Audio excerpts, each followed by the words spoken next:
Hello, this is my video going over test 1 for the Physics 180.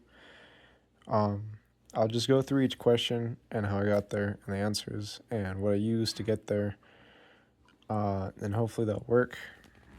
So, first was question 1. Acceleration of a jet-powered car is given by the following function of time. A is equal to c over t to the second, and the constant c is equal to 10 meters. It starts from rest, t is equal to 0, and what is the velocity at t is equal to 30? So the change of velocity, is equal to the integral of acceleration given function time from t initial to t final. So I just inserted it into the equation. I got the derivative, which comes to be negative 10 over 1t. And I did the equation, which is negative 1/3 minus negative 10, and 10 over 0 is impossible, so I started at 1 instead of 0 just to make the equation able to work, and I got a total of 9.66 continuing, or 9.67 meters per second. Now, I had some issues with this question logically because thinking about it, and I wrote it in this big long whatever here, thinking about it, acceleration doesn't decrease, and if you start at 10 meters, then it shouldn't be decreasing because at 1 second, the velocity is 10 meters per second, and because it's increasing progressively but at a decreasing rate, right? The acceleration is never negative, so it still should be increasing. And I asked ChatGPT this to see if I was going anywhere, and it gave me some iffy answers, but eventually it told me something about Euler-Maclaurin correction, and it told me to add my answer to the equation 1/2 f of x1 plus f of x, f of x initial and f of x final. And I did so, and this got me, I went through the equation, I got 5.0056, plussed it to this, and I got 14.675 meters per second, and I felt that was closer to the actual correct answer, given that if you were to add every single one, it would not be 9.67, it would be closer to 14.675. So if I'm wrong with saying this, and it actually is this, I'm okay with that, because to me, this makes more logical sense. And I know that integration is an approximation in basis. So hopefully I'm not crazy, but that is that. Question 2. Air traffic control notices 2 signals from 2 planes. Number 1 is an altitude of 1,500 meters. Horizontal distance is 16.2 kilometers, and direction 30 degrees north of west. Plane 2 is 1,600 meters, altitude horizontal 17.6 kilometers, and direction is 25 degrees north of west. What is the distance between these 2 planes? No, I didn't quite know what to do, because I know if it was just 2 positions of a vector, then there would be no reason for the angles, because I could just insert it into this equation right here, and no reason for the angles, and that would give me the distance. So it's like, it probably has to be 3D, and I asked ChatGPT how it would make this 3D, and the way it did it and showed me is that it used a variable called r as the horizontal distance, and using the horizontal distance and a varied way of the normal equations, which is a cosine Cartesian coordinate times respectively cosine theta and sine theta, and that r was it was replaced with r, the horizontal distance, and I inserted the equation into that, and I got x is 1, you times the horizontal distance with cosine of 180 minus 30 because the horizontal plane is 180.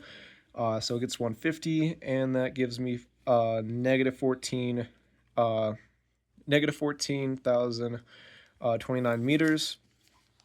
Did the same thing with the other, with the y coordinates instead of cosine sine, and I got 8,100 meters. I did the same thing with plane 2, got a total of x coordinates negative 15,946, and y coordinates is 7,445. Sorry, that looks a bit weird. And then the z being the altitudes. And then using that, all this, putting in the original equation of distance between 2 points, go through the math, and the total I got distance between these two planes was 2,029 meters, or 2.03 kilometers.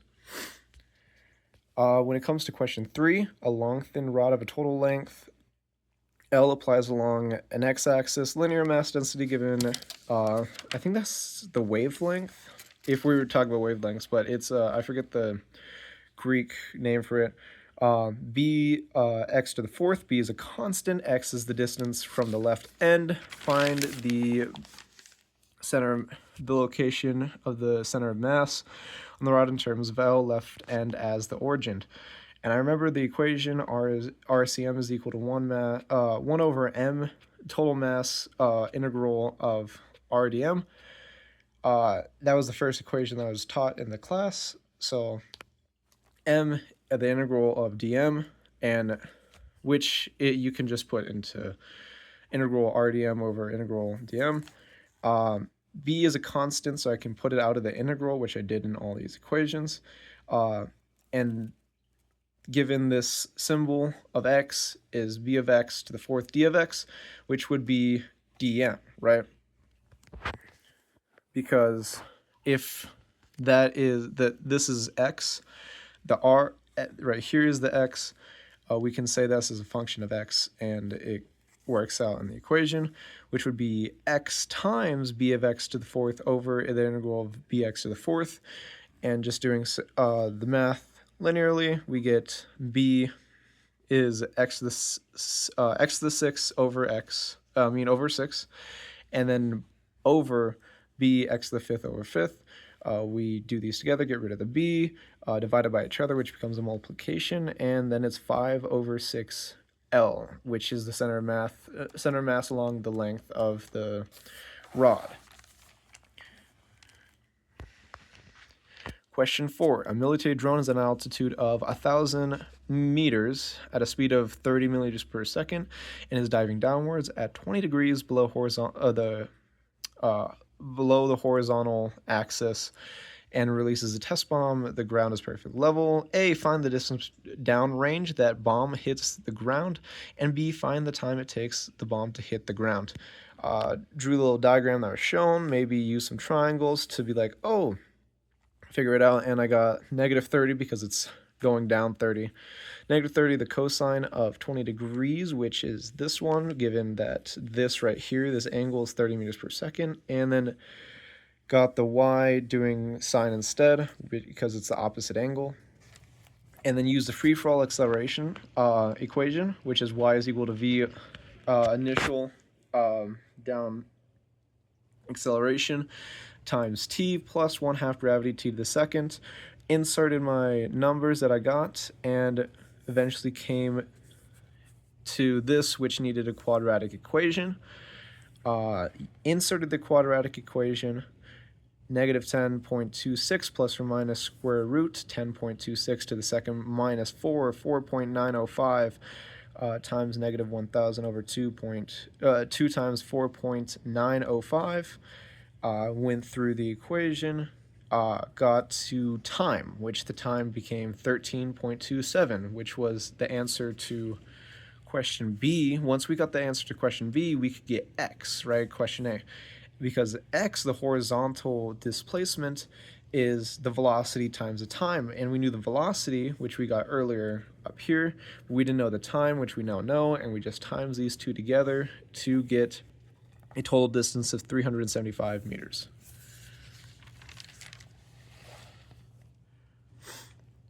And then question 5, which I really liked, the Wile E. Coyote sees the Roadrunner.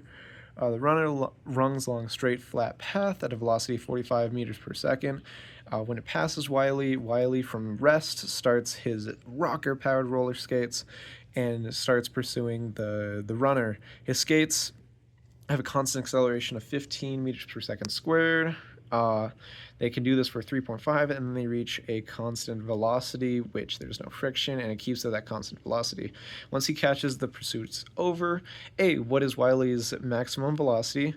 B, how long does it take to pursuit last? And C, how far does Wile E travel during the pursuit?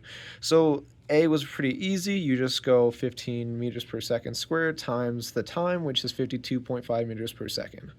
That's pretty easy. I was having trouble with this, and I thought I could just add them together, and I looked at ChatGPT just once again to be like, hey, I don't quite know if this is right, and it gave me something else to look at.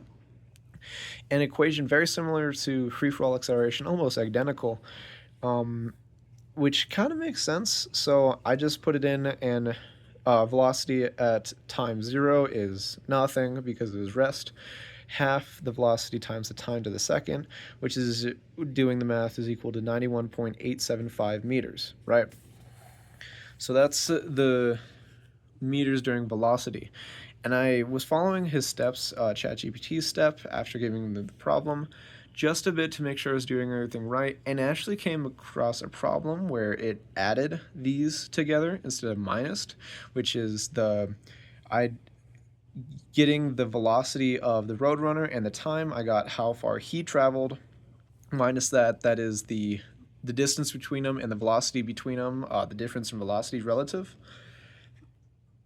which is 52.5 minus 45, 7.5 meters per second. I divided this and I got 8.75 seconds, but instead he did something wrong and I caught him on it, so that was pretty cool. But I got T total plus the 8.75 and 3.5, got 12.25 seconds. And that is the total time Wile E. Coyote took to catch up. Total distance, pretty easy. You just go distance traveled during acceleration plus distance traveled during the maximum velocity, which is 91.875 meters plus 52.5 times 8.75, because that is maximum velocity times the time, and then it comes to 552.4 meters as the total distance traveled during this pursuit, and that is the answer to C. I apologize if this looks pretty bad and if there needs to be more explanation, but I hope I explained all the questions well enough and like through and through that I can get full points, but hopefully I can learn from doing this again. But thank you. I will be submitting this in this format, so yeah.